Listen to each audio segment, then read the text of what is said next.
we live in a world where we are incentivized in regular jobs. We're incentivized by money spent or money earned by spending time, right? So if I sit in my office, I'm going to earn the same if I'm being clever about my work or not clever about my work. And I think if you know that statistics in the end will work in your favor, right? If you know there's like a certain risk and a certain reward to a certain bet you can take in life, not only investing, right, but like in life, you know that even if it fails 10 times in a row, at some point it's gonna work, right? And like I think most millionaires, billionaires, they didn't succeed on their first business. I think that's fairly rare. It's usually the ones that try again and try again and try again, and they know it will work at some point.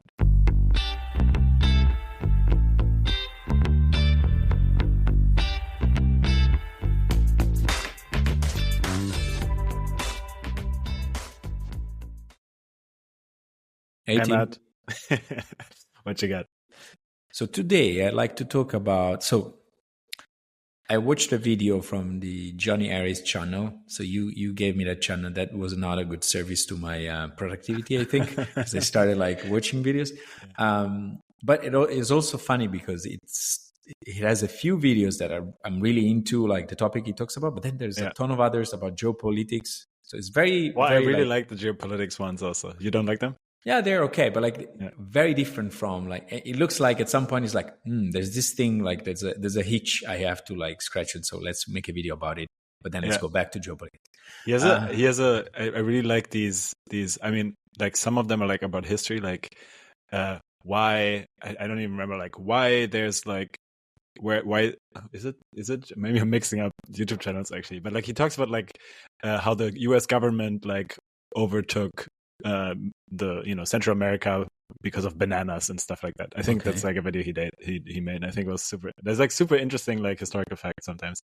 No, I mean, and he's also very good at doing the videos, which helps for sure. We talked about it, but yeah, there was one video I watched, and it was about the US and how different income levels actually, household income levels. I don't think if it's or personal. I think it's personal. He talks about like a specific, like he basically narrates the video from the perspective of the person earning the money. Yeah. And so he gives these three brackets of more than brackets. I think they are like spot salaries. Like there's a 25K a year, 100K a year, and 25 million a year, which is like, okay. Is that really the top one? So he basically says, I think the 100K, you're in the top 10% in the US, and I think 25 million is like less than 1% even. Yeah, it's much less, I think. Yeah, I think even 250 is less than 1%. Yeah, and so 250K. Yeah. What he says there is like, so he starts. It's fun because like he talks about like what he can afford. Now I am this person that earns this much money in the US. It's important to say in the US because like there's a lot of like benefits and negatives of like earning specific amount of money in one country compared to another, because lifestyle and like cost of living changes. So and his take, I think overall, I don't want to spoiler it too much, but like overall the point was to show how, first of all, very few people earn specific amount, like higher amount of money that we know, like the salary gap, it's becoming bigger and bigger. And so there's a chart in the beginning of the video, which is crazy. It shows how at some point it was getting very high, this like basically difference in like income equality, let's call it. Yeah. And then like they did something to fix it, but then at some point, and they actually did fix it for like a few decades, and then like it goes back to the roof. And now we are living in an age where in the US it's like that, not only in the US, I think. Yeah. And so like there's one point like showing like what that means in practice for a day-to-day life of somebody that earns one specific sum of money or another every month, and then or every year. And then the other point that was interesting is that he makes it. It's a little bit more subtle, I guess. It's like you can spend money at like every income bracket. Like the problem is not how to spend them, especially in the US, right? Like there's always ways to spend them, and the game changes. And so you start like comparing your lifestyle, which is a very bad idea, to other people. that kind of earn same or more, and so you still feel poor, or while you're completely not. Yeah. So that basically is I guess it's the premise of the video, and then there are a lot of interesting, I think, points of discussion, and that's why I wanted to talk about it. Yeah, I watched the video a long time ago. I think one of the most salient things I remember is that, he's always very good with visuals. And I think a lot of us at some point numbers stop making sense. Like when we talk about like billionaires and also the size of the universe and all these things. And we always it's really hard to grasp how much something really is once we start talking about billions. And he shows the piles of money, like how 25K, which to a lot of people 25K is a lot of money. In some countries that's a lot of money. Right. But then he shows next to it the pile that is 25 million, and it's really ridiculous. And then there's people that are billionaires. It's like it's unfathomable how much money $1 billion is, right? So I think you're right that you can always spend the money, and you always, up to like the 99 or right. Do you call it the 99 percentile or the one? Yeah, I guess you call it the 99 percentile. Yeah. Like you always find people that are richer than you. But I think at some point there's actually a point when you stop thinking about money, right? I assume, I'm not there, but I assume at some level of richness, money is not even a thought. I assume. Oh, I guess you still like maybe these people that want to buy businesses, so they still think about their money, and they want to buy. I don't know. Yeah, exactly. I think it changes what you like. He makes the point, which I think a lot of people can relate to, where when your income increases, some things that you were worrying about when you were spending, worrying in the sense that you were like carefully considering, you stop carefully considering because it's like, okay, this is I can totally afford it, so like I don't have to think about it too much. But then it shifts somewhere else, right? So keeping aside those like ultra billionaires, because I think that's very, very few people first. And second, I think that literally changes but already earlier, one point he makes is the person that does 25 million a year is basically, I think, once like every hour makes 25K or something like that. So it's basically that's the difference that we're talking about. Yeah. So that's kind of like it puts everything into perspective, because then there are a lot of expenses that you just don't worry about. And that ties very well, I think, back into what we were talking about in the previous episode about the power or the level of wealth you have. Like it's directly proportional to like how many times you can text a guy to solve something. Because one of the things he points out is like the more you grow in income, the more you can afford paying somebody to do something for you. Yeah. And I have two takes on this. Like that also requires, people don't think about it, but it requires a lot of work, because if you get used to like somebody doing something for you, and then that for some reason that person stops doing it, there's a lot of other problems, because you're not used to it anymore. Yeah, we know about that. Yeah, you start to raise it because you're like, okay, I don't have to take care of it, but it's happening anyway. Yeah. But then you have more to lose because so there's a trade-off, of course. And so that there's an aspect. So there's the management part, which is nothing. And also there's a level of trust, which is interesting, right? That you have to put into people to actually do the things, especially the closer they are to like your everyday life in a way. Yeah. Right? I think so. I don't consider myself super rich, but I'm definitely much richer than I ever was, right? Just, naturally, like as I progressed in my career and as I got older, like I had more money. And, there's certain things that I worry less about than I used to. For example, I don't too much look at the prices in the supermarket anymore. I still look a little bit, like if there's like the cheaper coffee, I get the cheaper coffee. But like, previously I really like tried to budget things in the supermarket. And now I'm just like, yeah, I need this, so I'm going to buy it, kind of thing.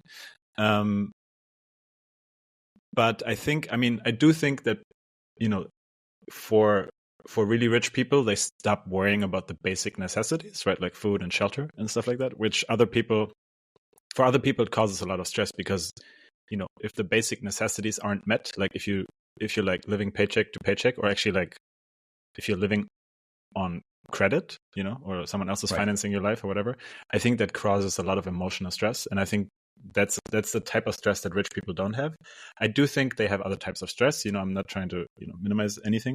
I do think the basic necessities not being met is a huge one. And I think we talked about this in a previous episode also, about like the happiness to wealth relationship, and how there's this apparent tapering off after, like, I want to say 100K or 75K, right, per year. Sorry. Yeah.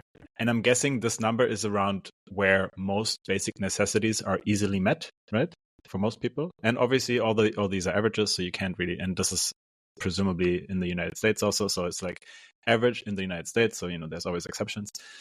But what I did notice for myself is that as I get wealthier, I don't have more time, I don't think. Right. I if anything, maybe I feel like I have less time. Yeah.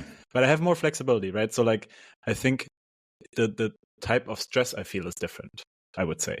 I'm still stressed, but what's nice now is that I know I can take a break when I want to. I know that that's not the case for you, right? So I think like you have a different level of stress because you're running your own business, which I'm not. So maybe there's a difference because you have people that are reliant on you, and also I don't have a family, so like maybe once I have a family, it's going to feel very different because suddenly people are depending on me. And I think it could feel the same if you're running a company. I did have my own companies in the past, and I remember the stress of like being responsible for others and responsible for your company and other people and so on. I think this is very stressful. So I think like maybe just the type of stress and the type of responsibility shift a little bit. But I do still think that at some level of income, you're probably a little bit more relaxed because it's just like you can actually solve most things by just throwing some money at it, I think. I think happiness, like I think money remove reasons for unhappiness. They don't necessarily like add it can reasons. Also create it also can create reasons. Yeah, for they can create potential opportunities, but like again, they are a tool. Honestly, right at the end of the day, they are a tool, and I agree that like they give a sense of like safety when you have enough to take care of like your immediate needs and maybe save for emergencies, so that you have this feeling that you go to bed and you're like, okay, if something problematic happens, I have bandwidth for that. And I think that that removes some stress for sure. But going back to the point, what I liked about this video is that what he did, he took statistics of how much of their, like, given these income brackets, like what percentage they were spending on specific things in life, right? And so he was saying, this is an average. Some people spend way more, some people spend way less. And so it was going through these three kind of like personas to show what people could afford. And what you just mentioned, like, it's clearly visible. The 25K in the US as like literally like puts a ton of stress of like even thinking like, okay, if I own a car and I get a used car, and the probability that breaks for something is higher because it's a used car and maybe I paid it little, and then when it breaks, I'm in trouble because. And actually, the worst thing in the US is that the car isn't even the worst, because if your body breaks, many people at that income level are not insured, right? So they actually have to have money for unexpected health emergencies, which is really crazy, right? Because like it's something we don't really have to deal with in Europe. I mean, I don't know all of the European healthcare systems, but I think most of the European healthcare systems, But at there's least like you feel like there's a basic coverage for everyone, right? Yeah, true. That is also is a safety net in terms of like. And that removes a lot of stress for sure. I think like a lot of people in the US are extremely stressed because they feel like they can't be sick. Yeah, definitely. And I think the other interesting aspect related to like this change in income has to do with the fact that like it looks like money bring money. So what I mean by that is that the more you grow in your income, the more you have luxuries or like added benefits, right? So it clearly goes with work, with the job you have, right? But if you have a job that pays you a certain amount of money, most likely comes also with the benefit of the insurance, Yeah. And also this means that you can potentially save something and that can generate additional money. So there's a threshold after which you can actually like get more benefits by being in specific income brackets. And there's a threshold below which you actually risk a lot, and that's it. Yeah, I also think there's a threshold, and I don't know if it's always the same threshold. It's probably different, changes, for different people. But I think there's somewhere a threshold below which you exchange your time for money, and above which you don't exchange time for money anymore, but you exchange value for value of other kinds, right? Like because you have wealth now, you can exchange one type of wealth for another type of wealth, or you can, basically investments, right? Types of investment, and money can, your money can grow on its own, and you can like put your money in different places to generate more wealth and more value. And I think do you believe in the income? I guess income escape velocity. It's like a concept that many people. That's tout. interesting. Do you believe there's such a thing? Like Yeah, where under which you really have to work hard for your income, and after which basically just the money just grows and you don't have to do anything anymore. I mean, clearly, I think it's math in a way. I'm not a math expert, but I think the way the world works, the Western world works right now. The rich get richer and the poor get poorer for a reason, because it's the system works like that. If you have money and you allocate them properly, which to this day, like it's pretty easy if you think about it.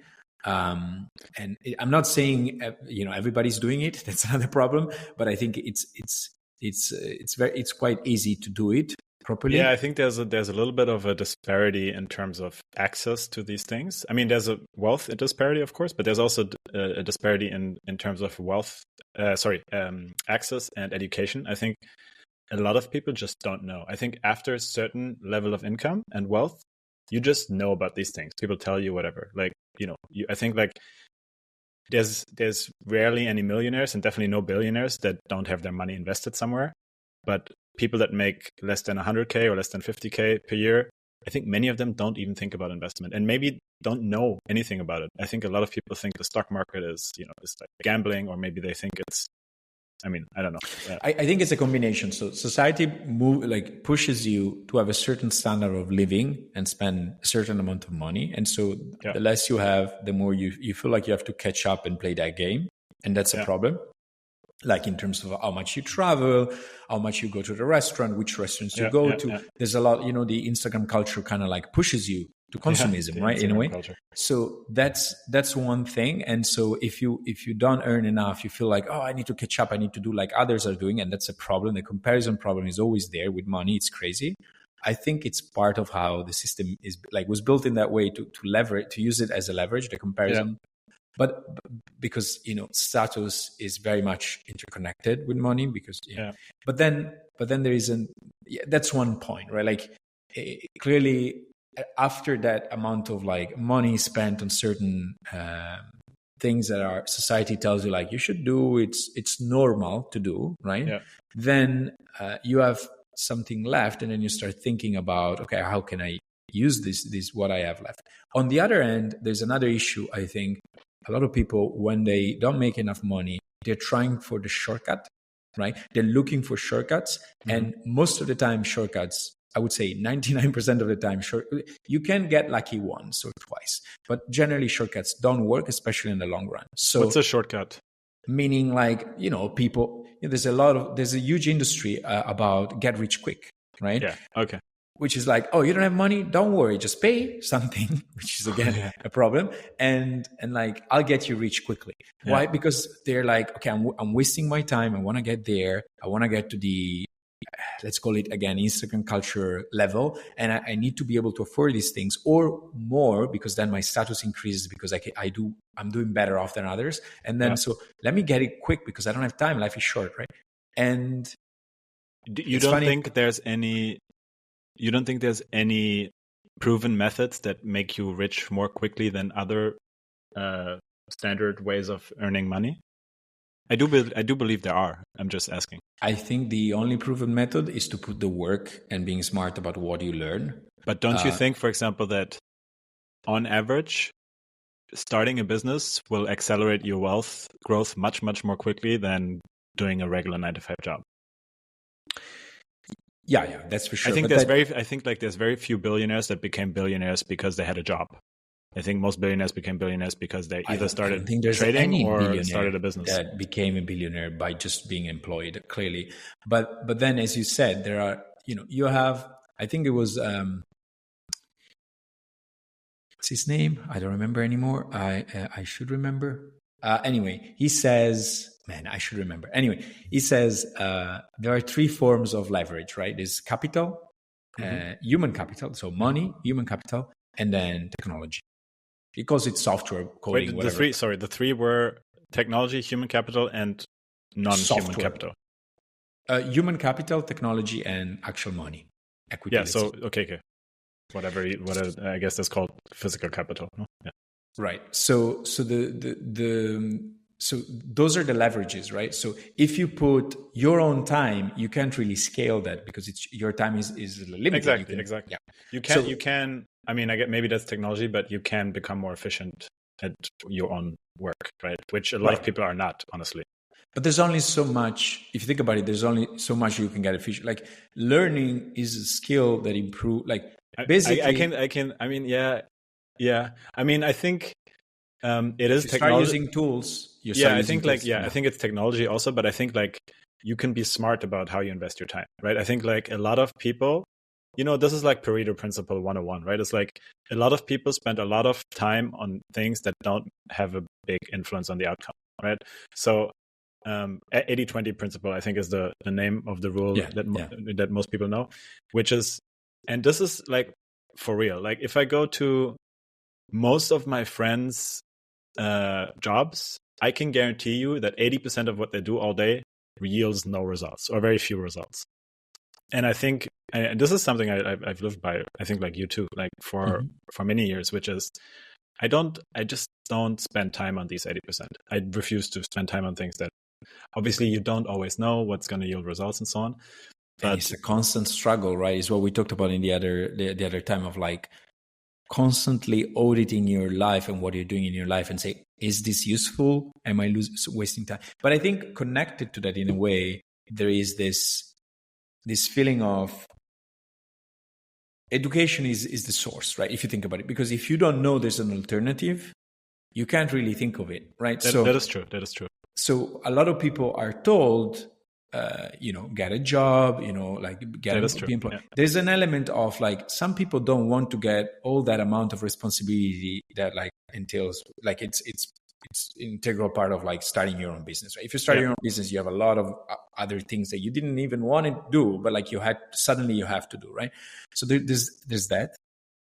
But there's also the fact that anything that you do, even when you're employed, as you said, like if you learn, being smart is a muscle, I think. It's the more point of references you have when you make a decision, the more informed the decision, the smartest the decision. If you think like, I don't think, of course, people, they might be born with different like intelligence levels. I don't know, but there's a ton of it, which is actually like just knowing things. Yeah.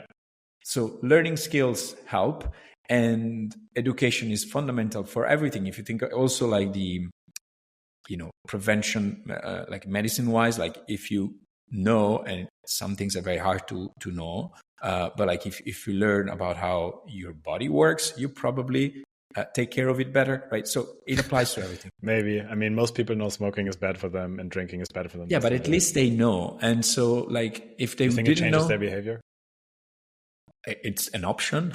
Otherwise, if they didn't know, they wouldn't do it. Like it's like there's in Italy there used to be a brand. I don't want to say the brand, but like there was a famous brand that like used to advertise that the water was radioactive in the 60s, and it was like the feature. People were buying it because like it's actually mineral water, right? It's like, radioactive water is supposedly good for you. Then they figured out it's not. I honestly have never heard of that. That sounds pretty funny. It is crazy, and it was in Italy. Yeah, it's an Italian brand. And still, what they marketed it as a radioactive water and having health benefits. Health benefit, I don't know, but it was like, there's a new thing. I don't know if they were saying it was good for you, but they still have. So the funny thing is that it's I think it was coming from not a mine or something like that, right? So the source of the water was inside a mountain or something. So they still have in the brand the icon, like the image of the guy in the mine with the light, That's because the funny. water was red, right? Anyway, so like this is an example, and it's like in commercials or movies in the 50s, it was like smoking was everywhere, and people were like, "This is cool," and they weren't thinking about the side effect. So I think knowing things and some just humanity that like learns as we speak, so you can but there's a lot that it's already there and then one can actually learn. But the problem is the making informed decisions, which if you think about it, like in terms of productivity, making the right decision is the best way to like be productive, because you don't make mistakes and you're faster ultimately. To get there, you need to have knowledge. And so that's something that, in fact, the best investment is in knowledge. It's clear, right? Like I do think one thing that I'm not sure if you mentioned it or not. I think not. That's why I wanted to say it. Is that there's a type? I think there's a type of person or type of thinking, and I think actually many people that are educated in tech or science have that type of thinking more likely than other people. Is to every once in a while stop and think, does this even make sense? Right? I think a lot of people just do things because they've always done them like that. People, it's kind of like the Elon Musk. We can discuss Elon Musk's character at a different time, but I think he's very good at getting things started and innovated, right? So, and the thing that he always touts is first principles thinking, right? So instead of saying, hey, this is how everyone has always been doing it, so this must be the best way, to think, is this actually the best way to do it? Because a lot of ways to do things are really bad ways to do things, and we've always done them this way because we didn't know better. And I think to also stop and think, is this way of me doing it the right way? And people are super attached to their ways of doing things, right? So I obviously you and I too, sometimes we fight about the way we want to do things because we both have our ways to do things. But I think like being open to new ways of doing stuff is super, super important. And to always like look at your own work and say, hey, am I wasting time here? Is this even leading to any outcome? And I think scientists and programmers tend to be really good at this. I think programmers actually in particular, because programmers are, I think, by nature lazy. And they want to, most programmers, I think. And I think that makes, a lazy programmer is a good programmer, because the lazy programmer is the one that, instead of trying to fix the problem the way it's always been done, tries to think of a way to make it much easier, right? To come up with an algorithm or whatever that solves the problem in 10 minutes instead of 10 hours. And I think there's many, many like decisions you can make about your own work or own life where you can have inherent leverage in a problem because by looking at it in a different way. Does that make sense? Totally. I think it's the difference between solution-oriented approach or process-oriented. If you think about it, like if you follow a process, you can turn off your brain and you follow the process, right? But then you kind of like, the best you can think of is someday you realize, wait a second, there could be an incremental change to the process that makes it better, but it's incremental. It's not disruptive. The only way to disrupt is you think, okay, I want to get to B. How do I get to B in a different way than the one that I'm so? Yeah. And I think this is actually a really good point to like circle back to the original discussion, because I think one of the main reasons why people are like that, aside from the fact that they don't have the necessary education to think like that, is that we live in a world where we are incentivized in regular jobs. We're incentivized by money spent or money earned by spending time, right? So if I sit in my office, I'm going to earn the same if I'm being clever about my work or not clever about my work, right? So like, I remember times where, I went to visit my, ex-girlfriends at their offices, for example, or friends, whatever. And I looked at what they did all day and I'm like, this doesn't make any sense. I could automate this in a day and you never have to work again. But then why would they do that, right? So they have to spend their 8 hours in the office anyway. So if instead we came up with a system that incentivizes people not to spend their time, but to come, to like produce results and maybe even like share in the success of the employer or company, I think it would benefit everyone. But currently it's just, you spend your time, we give you money for your time. That's it. But in a way, Instagram or not. Yeah, but in a way, it's already happening. Like you have an alternative way. It's the problem. I think it's effort. Like it requires a like good amount of effort to even think of like, let me do it in a different way. And besides societal, like pushes and forces to like keep you where you are. But I think we're seeing this happening. I think. But what is currently the incentive of the employee to do things more quickly? No, but there's no incentive most of the time, but people don't like to work anymore. Like I to this day, I think I have one or two friends that I am sure they like what they're doing as an employee. Everyone else that is an employee, I'm not talking about entrepreneurs because there's another discussion, but like anyone that I know that is an employee wants to change their job, like is actively looking for another job. Or is like not for some reasons, but doesn't like it and doesn't like to wake up every morning and to do. Can I ask the 2-3 people that do like their jobs, what do they do? So what they had basically a plan from the beginning to get where they are. They are not necessarily happy. Unfortunately, there's an Italian issue here, like of the role that they are covering right now, because there's the old guard is still there and it's kind of like guarding the gates to like higher positions. So there's a problem. I just would like to know the type of job they have, like what field.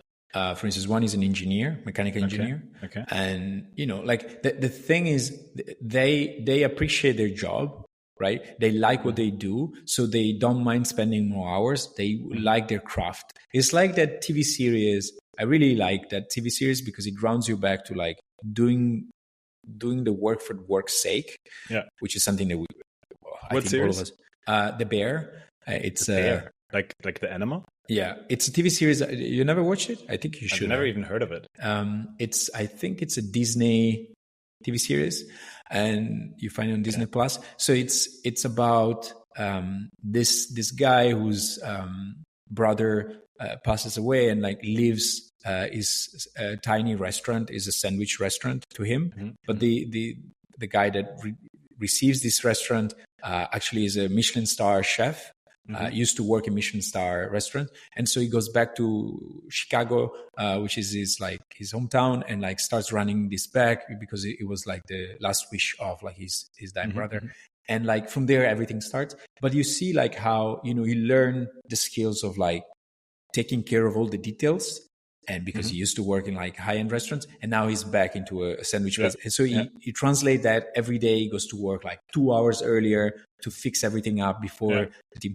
And so you see how I think the people that I know like their job is they put that kind of care, I think, every day or almost.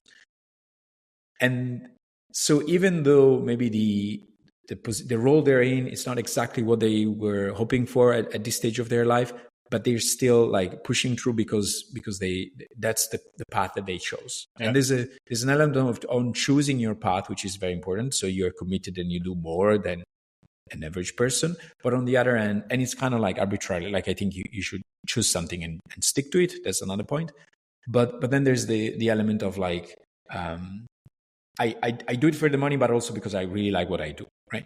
And so many people don't actually have that luxury, and they just do a job because they want the money, and that's of course. I think that's and it goes back to the whole happiness discussion we had in one of the early episodes, and I think we probably talked about the 80,000 hours career guide at some point. Did we? There was like this. Yeah, it was like a series of articles talking about like what actually makes us happy, and in particular also job satisfaction. And if I don't remember incorrectly, the types of jobs that come with the highest job satisfactions aren't the ones that make the most money, but actually the ones where you're using skills that you like using, you're interacting with people that you like, you're around people that you like, and you help people. I think, for example, if I don't remember incorrectly, jobs with the highest job satisfaction, or jobs that are among the jobs with the highest job satisfaction, are healthcare related jobs and other care type related jobs, because I think these people, while I think the jobs are very stressful, these people feel like they're making a difference and they're helping people. I think, many people I think start becoming a doctor because they want money and status, but I think, some people do because they want to help people. And I think a lot of people stay because they're helping people, even though it's a very stressful job, right? All the doctors I know, they're super stressed all the time. Yeah, for sure. But I think another problem with the current system is the employment system is that it's like a train. Once you hop off the train, it's harder. The more time passes, the harder it gets to actually get back on the train. On the regular employment train, you mean? And I think that's so stupid. That is so stupid because if it's a matter of skills, there are a ton of ways where you can actually take a year off and learn more skills than continuing your job. It's just an arbitrary decision that like, oh, you got 2 year gap years. Like, so what? You're not able to work anymore? It's not the case. Age also has. I think it's changing a little bit, this thing. Like it used to be in Germany, it used to be very strict. You can't have like an unexplained gap year on your CV. I think I think it's becoming more accepted right now. I think because more people are doing it, and you can tell if you can tell a good story about what you did. Yeah, I mean, I guess on my end, the main point was I didn't really like to be employed, and so I like every time I was, because I've been a few times before I just stopped. I did my best to try and like finish my work as soon as possible so I could do my stuff. I always wanted to do other things, and they were not my main job when I was employed. And the main job was a source to a mean, like a mean to an end, right? Yeah. And then so what I think, speaking about the first principle thing, I started thinking, or more the solution oriented approach, was like, okay, I don't want to be forced to go every morning to an office to do something that I didn't decide to do and somebody else is telling me to do. And so I was like, okay, how can I get to that kind of like, and then the other point was like, I want to be free to work from wherever I want, right? These were the two main like goals that I had. Yeah. I want to work from wherever, and I want to be able to decide what I do every day. Yeah. And so starting from the end in mind, I was like, okay, how can I do that? And I came to the conclusion that I had to start my own thing. There was no other way to like consistently achieve those goals while having somebody decide for my future, like career. So so at some point, so what I did was I always like to learn things by myself, and so I applied what I learned and I started doing something. And it's a lot of effort. I remember that the feeling is not nice because you're not where you want to be. And that's a frustration source, but it also is the kind of like the spark, and is also like the I don't have the word, but like it kind of like feeds your drive, really. And so I had to break free of that, and so that was the push. And at some point, it took time, right? It took years, and then eventually I got to the point.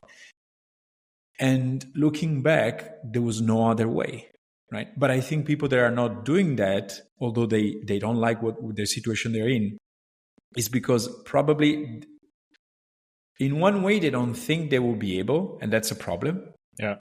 And on another way, I think the problem is that they don't want to put the work. Yeah, I also I don't think self-employment or starting a business is for everyone, because I think in many cases it is much more stressful than people imagine. At the same time, it's also easier than people imagine. I think both are true. I think people think, oh, I can't do it, which I think usually is false. I think you can do it, but it's usually harder than you think.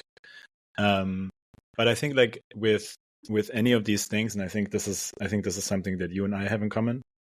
I think life or success, not only monetarily, but in terms of money, but success is being good at, taking risks from time to time. And like, I think the more risks you take, I think people are really risk averse, right? And in Europe, that's more true than in the US for sure.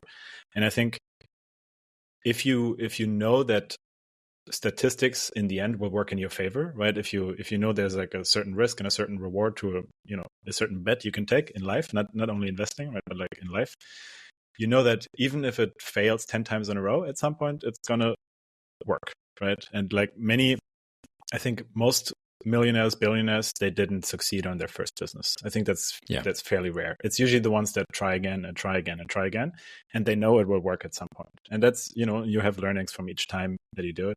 And I think most people that don't get successful starting their own business are the ones that try once and then give up, because Definitely, it's a 10 years game. It's not a 1 year or two. exactly. You need to try different things. Absolutely, and for And it's sure. the same with investing, right? Because like people think, oh no, I'm gonna lose all my money. Yeah, but like if you put your money consistently and in different things, at some point your money will grow. That's for sure. But I really think it's related to having a reference point. That makes so much of a difference. And that's why people talk about mentors, because they open up like what's possible for you. And also like people that are children to entrepreneurs are much more likely to become entrepreneurs, right?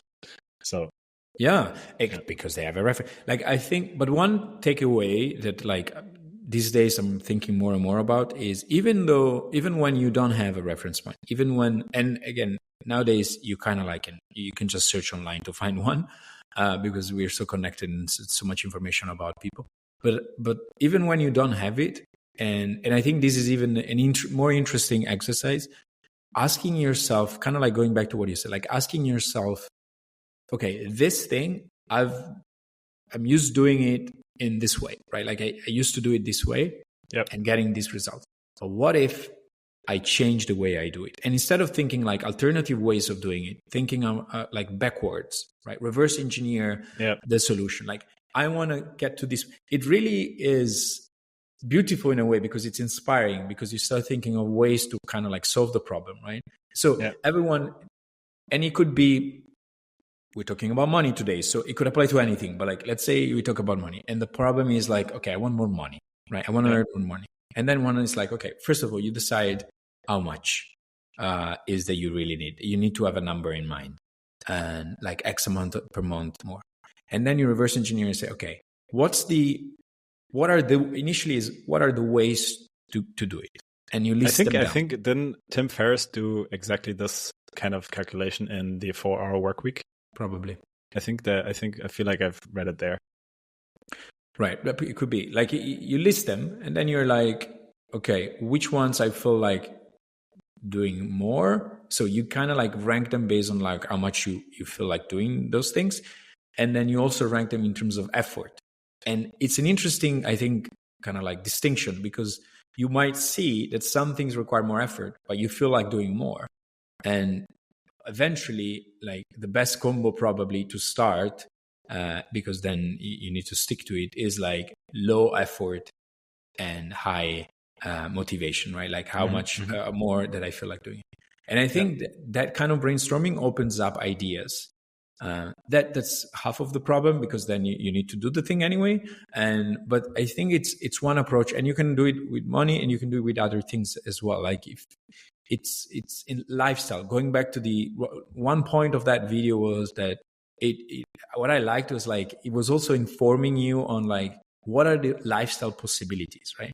Like I think that's why people are attracted so much by videos that show like how the rich live their life. Yeah. Because it's a thing to achieve, like aim for, to dream for, maybe some things, not everything, and like it shows you that's possible. But then my takeaway from the video was like, wait a second, but some of the things that this super rich, like 25 million a year, I would say it's super rich kind of like people, like they have in their life, you can have for much less. Like for sure. There's also that. There's a lot of, the more you earn, the more you kind of like get less kind of attentive, I think, and like waste and money waste. Yeah. That's definitely something Tim Ferriss said in his book. I remember like he said, this is something I do remember. And it's actually a book that influenced me quite a bit. You read it, right? The 4-Hour Workweek? Kind of. Skimmed it. Okay. It did influence me a lot back when I read it. And the thing he said in the very beginning, I think, of the book was like, just write down the things you want in your life, you know? And one thing could be, and I remember this very well, he said like, drive a Lamborghini, I think he said. I don't know if it was Lamborghini, but, you know, some fancy car. And then the premise of this chapter was like, these things are much closer than you think. You don't need to buy a Lamborghini to drive a Lamborghini, right? So like the thing he said, like, just lease it for a month or something. And you can be very close to this, whatever it is that you want, right? And for example, live in XY. You know, there's a lot of people say, "Oh, I can't live there because I need to get here and there." But actually, like most of the time, you can already move there and like do it without major issues. I think this is kind of like what you're saying, also, right? And also in life, there is a lot of negotiation room that people don't think about. because in the past everything was negotiable, right? Like you were going to the market and you were negotiating like things. Nowadays it's like, oh, this is the price for something, this is how it should be, but it's not the case. Like it's back to the example of your friend that didn't do the tax return, right? Like in a way, if you think about it, you can bend things, especially if more you're than you think. But I mean, I don't think you can go to the supermarket and negotiate the price of groceries. No, you can't to the supermarket, but somewhere else, yes. Especially like the way I would approach it is like, okay, if you become a loyal customer, not in a supermarket, but if you think about it, the kind of like loyalty programs are a way to negotiate. But because you're like, okay, I have to go there, but I get points. But it could be even, I find a smaller shop and that probably needs customers more than a grocery supermarket. And then you're like, okay, what if I come, I come here and spend X month? Like you can talk about it and people will be like, yeah, we can do a subscription. There might be multiple things if you just like get out there and like experiment. That's funny because I was thinking about that recently. So I think it's in Dale Carnegie's How to Win Friends and Influence People. Maybe it could have been also in Tim Ferriss's thing. I think the whole negotiation thing, like Tim Ferriss says it a lot. Sometimes just asking for it will solve a lot of problems, and people don't ask for it because they think the answer will be no. But so I think it was in How to Win Friends and Influence People. I think maybe it wasn't Tim Ferriss actually. That maybe he took it from there, one of those two books. I think for some reason I think it's one of those two books, and it was about someone not having enough money for rent, and the rent is supposed to be increased, and how to get the rent not to be increased just by asking for it. Just go to your landlord and say, "Hey, I really love living here, and I really appreciate you as a landlord. But if I have to, pay this increased rent, then I will need to move out because I can't afford it. And then you have to look for a new tenant and so on. And you to make the landlord see that it's actually much more trouble for him to lose you than to, he's going to lose more money by losing you than to increase the rent by this much. Yeah. And then I think there was an example in the book, and I think it was that the landlord agreed not to increase it as much or something. And, most people just accept a rent increase instead of not even going to court, but like going to the landlord and saying, "Hey, I really like living here. Can we come to a different agreement?" I think there's also the aspect of like being very communicative on your motives. Because if you think about it, there's this, I don't know why, but there's this habit of like not really disclosing your intentions, right? When you talk to people, like not you personally, but like people in general, when we talk to people, we kind of like keep intentions like unsaid. I'm not saying we show one and it's another intention, but most of the times, like you just go to straight to the point. But sometimes, especially when you have to ask for something, explaining why you're asking for that opens up opportunities you were not thinking about, because it makes the other person understand and kind of like get closer to you.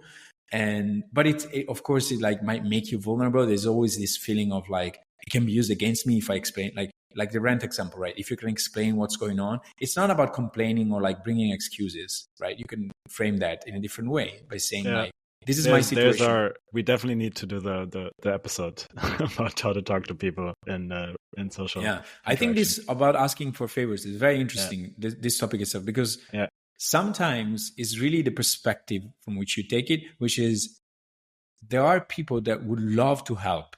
Because I think we talked about briefly, like if you go to somebody and ask for help, asking for a favor is kind of like asking for help. Yeah. You're implicitly saying, I need your help because you're knowledgeable about this, because you're expert about this, right? And it's kind of like a compliment in a way. You're basically like, asking for a favor is actually kind of like telling them, I need your help. And many times people would love to help. And so it's not that you're getting something from them, but you're actually giving also something back in a way. Yeah, I think like the most successful people are really good at finding win-wins. I think this is like probably something that I think Alex Hormozi also said in his like $1 million offers or something. Mm-hmm. He's like, the best offer is the one where everyone is winning, right? Yeah. The person who offers and the person who takes up the offer. And usually there's a way to make everyone win from a transaction, whatever the transaction is. Yeah, and it goes, I think it's very much connected to playing the infinite game, kind of like theory, where if you think about it, finding people you trust and you can interact with in your life takes a lot of effort and time, right? When you find someone that you trust, you tend to stick with it for the long term, right? Yeah. Because it just like it reduces bandwidth. It's also why like some people are like, oh, I'm gonna stay with this professional that's helping me. I know there might be other cheaper, but like I trust this person. It's been working fine. I don't mind spending extra for this kind of work. That's the same concept, right? And I think it applies in everything in life. That's why like the concept of family is very important, I think, because it's supposedly it's kind of like something you can go back to when you know you have like trust. Yeah. And you help each other, right? Because by yourself you can't really do much. And so I think this aspect of like building trust is very important, and it requires getting yourself out there, and it's playing the game. But ultimately, overall, I think to close on this, I think everything is effort, unfortunately. So it's about choosing your battles, really. Like you can do so many things, and the time is limited every day, and so being smart, it's a muscle, and choosing your battles comes from like thinking about them and reflecting, right? And so it's I think one should take some time every day to just reflect on status of things. Yeah. Choosing your battles wisely. Maybe that should be the episode title.